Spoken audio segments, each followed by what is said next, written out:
Selamat pagi. Selamat pagi. Sobat Afila, Bapak Ibu yang dikasihi Tuhan dan mengasihi Tuhan. Shalom. Boleh angkat tangannya semuanya, shalom. Yang diberkati hari ini boleh angkat tangannya, shalom. Belum semua. Yang hari ini mau menerima rahmat Tuhan, shalom. Suaranya shalom. Boleh bangkit berdiri, yuk kita berdiri sama-sama yuk. Yang mau terima mujizat pagi ini, shalom sekali lagi. Wah, semangat semua ini. Yang mau menerima kasih Tuhan, shalom sekali lagi. Ayo saya undang bangkit berdiri. Kita pagi ini benar-benar bersyukur, berterima kasih. Kita bangga sebagai orang Katolik karena kita mempunyai 7 sakramen yang luar biasa yang akan kita pelajari bersama-sama, yang akan kita bahas bersama-sama. Bukan cuma 1 atau 2 sakramen, tapi 7 sakramen. Luar biasa, angka sempurna. 7 sakramen itu apa aja? Kalau biasanya saya masih kecil itu kalau sekolah diajarkannya itu urut. Dari bayi itu kan kita dibaptis. Setelah baptis kita menerima sakramen krisma atau penguatan. Kemudian kita mengikuti, boleh ikut ekaristi. Ini adalah puncak dari segala doa kita. Dan semua sakramen itu adalah tanda kehadiran Allah. Kemudian sakramen tobat, ya kan? Terus sakramen perkawinan. Perkawinan kita sudah agak tua gitu ya, perminyakan, sakramen orang sakit. Dan yang terakhir adalah imamat. Nah, penasaran kita setelah dikirim oleh Tuhan, Romo kita, Romo Antonius Haryanto dari Bandung. Selamat datang Romo. Romo ini sungguh luar biasa. Shalom Romo. Ya, semangat. Puji Tuhan, hari ini sudah wajah-wajahnya sukacita semua. Kita sungguh bangga menjadi orang yang Katolik, yang sungguh kaya dengan kehadiran Allah lewat sakramen-sakramen. Saat ini kita disatukan oleh Tuhan, kita bertemu karena kasih-Nya. Amin. Kita mau bangkit berdiri, kita mau angkat pujian ini. Kita berkumpul karena anugerah-Nya. Kita angkat pujian ini. Mari semua tepuk tangan.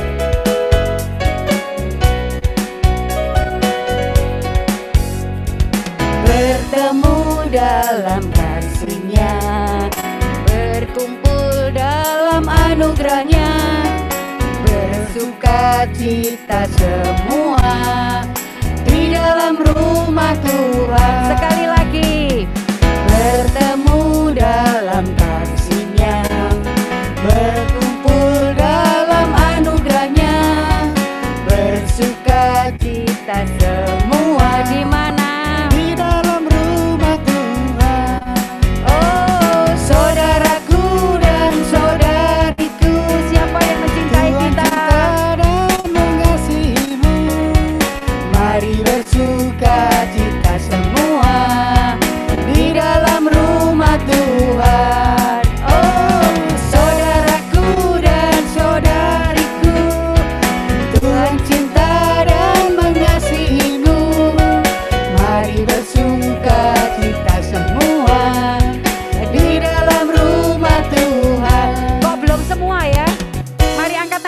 Sekali lagi kita mau bertemu dalam kasih-Nya.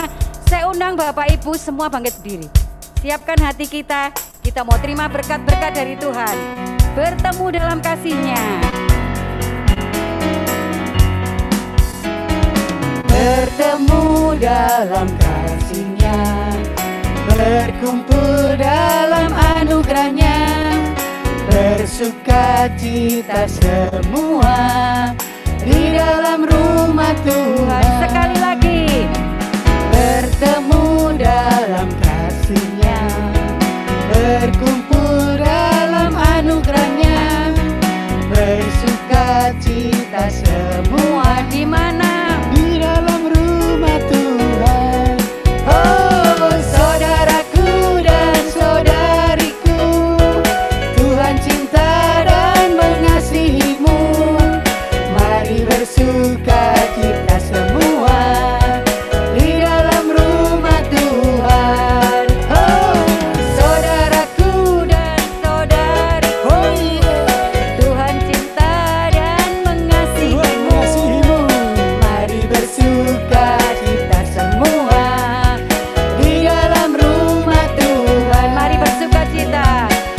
Mari bersuka cita semua di dalam rumah Tuhan. Mari bersuka cita. Mari bersuka cita semua di dalam rumah Tuhan. Oh, beri sorak-sorai untuk Allah kita. Dia sungguh hadir memberkati saudara dan saya. Amin. Amin, puji Tuhan. Saya sudah melihat wajah-wajah yang bersemangat ini dengan cucunya. Wah, luar biasa ya hari ini. Kita semua yang saat ini bergabung dalam Zoom hari ini, saya percaya adalah orang-orang yang dipilih Allah untuk menerima mujizat, rahmat, kesembuhan, berkat yang luar biasa. Amin. Mari saat ini kita mau siapkan hati kita. Kita mau datang pada Tuhan.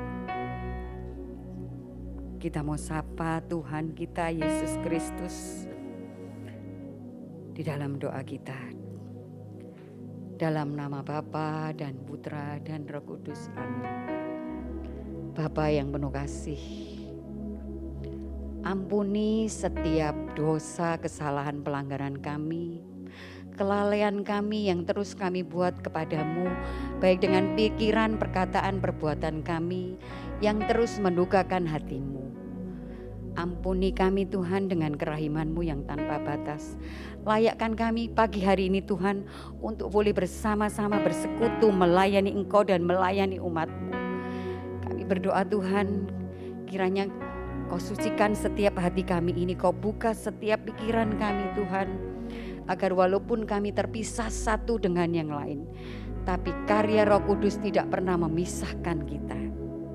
Kami percaya Tuhan, semua umat-umat Sobat Avila yang saat ini bergabung adalah mereka yang Kau pilih, Kau berkati, Kau lindungi, Kau curahkan kasih-Mu, rahmat-Mu, agar mereka boleh mengalami kuasa-Mu melalui kebenaran firman-Mu Tuhan. Melalui setiap firman-firman, setiap penyembahan, pujian, doa-doa kami Tuhan.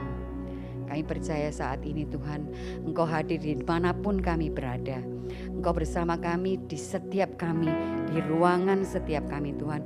Walaupun kami sakit saat ini, mungkin kami sedang isolasi mandiri, mungkin kami sedang dengan pergumulan kami yang sangat sulit sekali.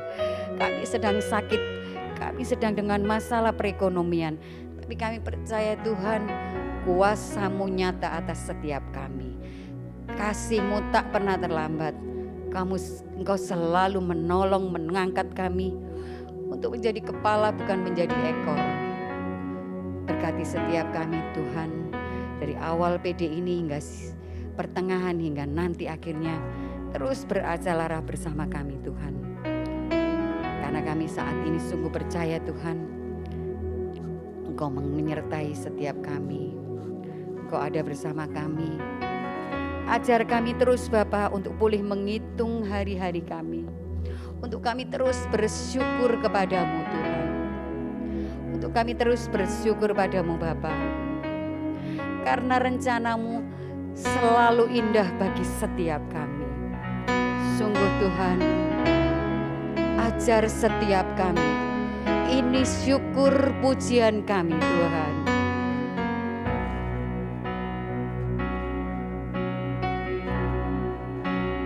Ajar kami Tuhan menghitung hari-hari, agar kami beroleh hati bijaksana. Ajar setiap kami Tuhan. Ajar kami Bapa hidup dalam jalan-Mu, agar semua rencana-Mu digenapi.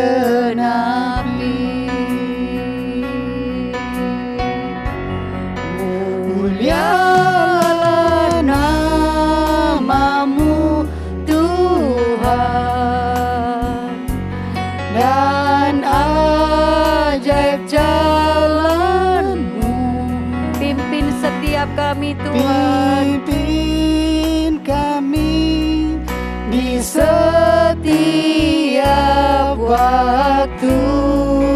besar setiamu Tuhan.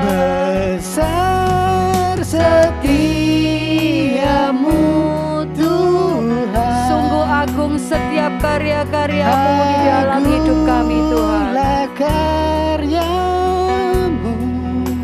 Oh Yesus, Yesus. ini syukur Kami setiap kami. bersyukur padamu. Mari saat ini angkat kedua tanganmu. Ini syukurmu untuk setiap kebaikanmu Tuhan. Ajar kami Tuhan, Sungguh kami mau menghitung setiap hari-hari yang kau berikan kepada kami Tuhan. Siapa kami ini Tuhan, sehingga Engkau mengindahkannya. Kami sungguh berharga di matamu Tuhan. Kau ciptakan kami seturut serupa dengan gambar-Mu.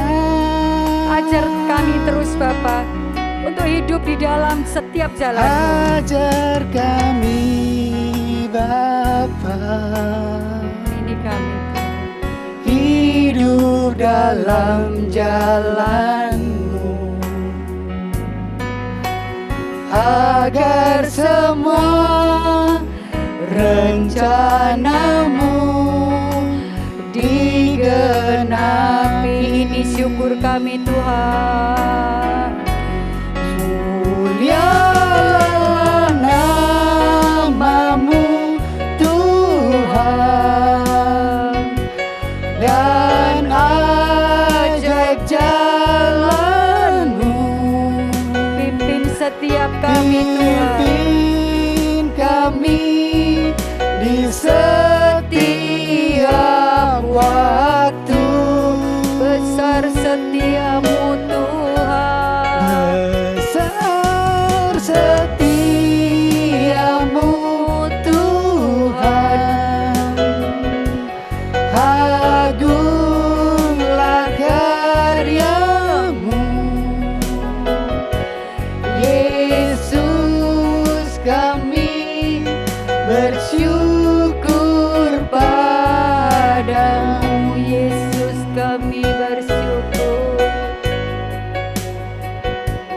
Yesus, kami bersyukur padamu. Kami bersyukur Tuhan untuk kebaikan-Mu, untuk kasih setia-Mu.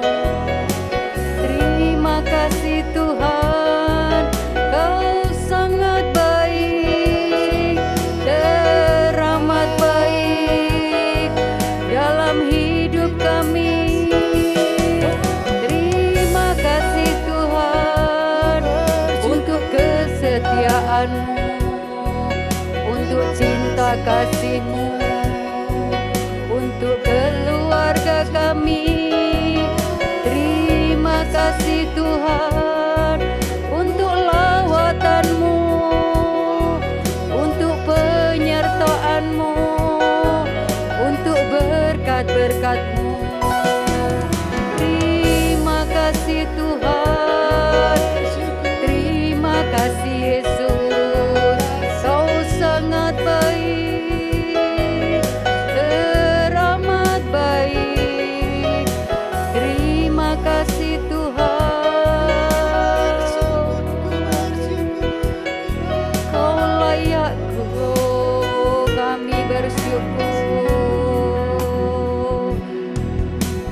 Terima kasih Tuhan. Kami sungguh bersyukur kepadamu Tuhan. Kau memelihara setiap kami. Tak sedetik pun Kau meninggalkan kami. Kau selalu memegang tangan kami. Kau selalu menuntun setiap langkah kami. Ajar kami Tuhan terus berproses di dalam rencana-rencana-Mu. Karena rencana-Mu selalu indah bagi kami. Kami percaya Tuhan, Engkau satu-satunya juru selamat kami. Juru juru selamat di dalam hidup kami, di setiap kehidupan kami. Kami mau pegang janji-Mu Tuhan. Karena Engkau Allah yang layak kami sembah, kami puji. Engkau Allah yang kami tinggikan.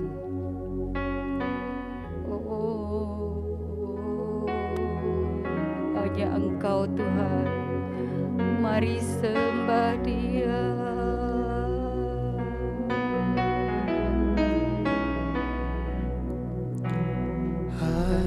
Hanya Engkau, Juru selamatku, Tuhan Kau setia padaku. Kami mau pegang janji-Mu Tuhan, yang ku pegang. Hanya janji-Mu Tuhan, hanya janji-Mu ku percayakan. hidupku kami sembah Engkau Tuhan. Ku sembah Kau Allahku, Bapa dan sahabatku. Kau yang pedulikan seluruh hidupku, Walau lewati lembah, walau lewati lembah. sungguh Engkau tak pernah meninggalkan sedetik pun kami Tuhan. Ditinggalkan. Yesus kekuatan di hidupku. Hanya Engkau juru selamat kami Tuhan. Hanya Engkau, Juru selamatku,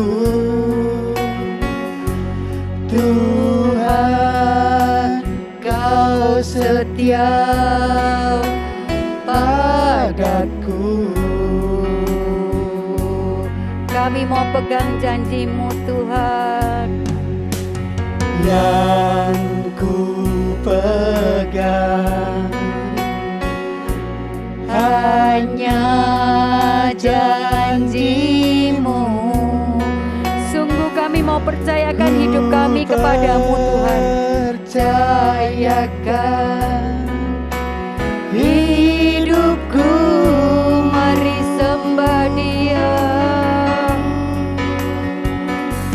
ku sembah Kau Allah, Kau yang layak kami sembah Tuhan. Oh Bapa dan sahabat kami, sahabatku. Kau yang pedulikan seluruh hidupku, walau lewati lembah, walau lewati lembah. Aku tak ditinggalkan. Yesus kekuatan di hidupku. Yesus kekuatan.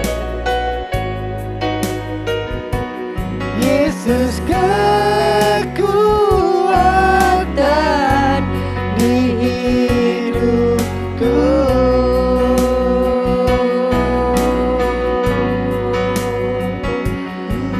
Mari sembah Dia. Ya nama nase, ya nama larase, ya nama lawalalase.